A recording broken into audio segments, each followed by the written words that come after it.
পরীক্ষা মোটামুটি ভালো হয়েছে। পরীক্ষার প্রশ্ন মোটামুটি স্ট্যান্ডার্ডই ছিল, না আমারই কঠিনও না আবার অনেক সহজও না। কাট মার্কস সচরাচর 50+ থাকে, এবারও এরকম আশা করছি। আমার হচ্ছে মাওলানা ভাসানী না হলে জাস্টে পড়ার ইচ্ছা, ফার্মেসি নিয়ে পড়ার ইচ্ছা, নাহলে সিএস। যেহেতু মেডিকেল প্রিপারেশন ছিল, তাই মানে ফার্মেসিটাকেই বেশি প্রেফার করব, মানে বেশি গুরুত্ব দিব।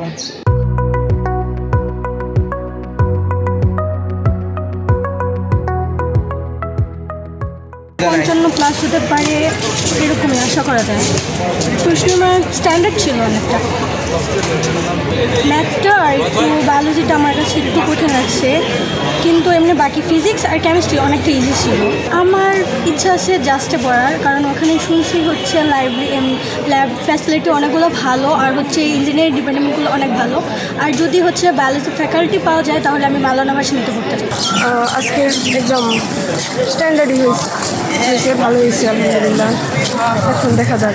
আসসালামু আলাইকুম, আমার নাম মোহাম্মদ তাসনিম হাসান হাফিজ। আমি এসেছি খবর থেকে। আমার পরীক্ষা আলহামদুলিল্লাহ মোটামুটি ভালো হয়েছে, কোশ্চেন মোটামুটি স্ট্যান্ডার্ডই হয়েছে, সহজে বলা যায়। তো সবাই আমার জন্য দোয়া করবেন। আসসালামু আলাইকুম।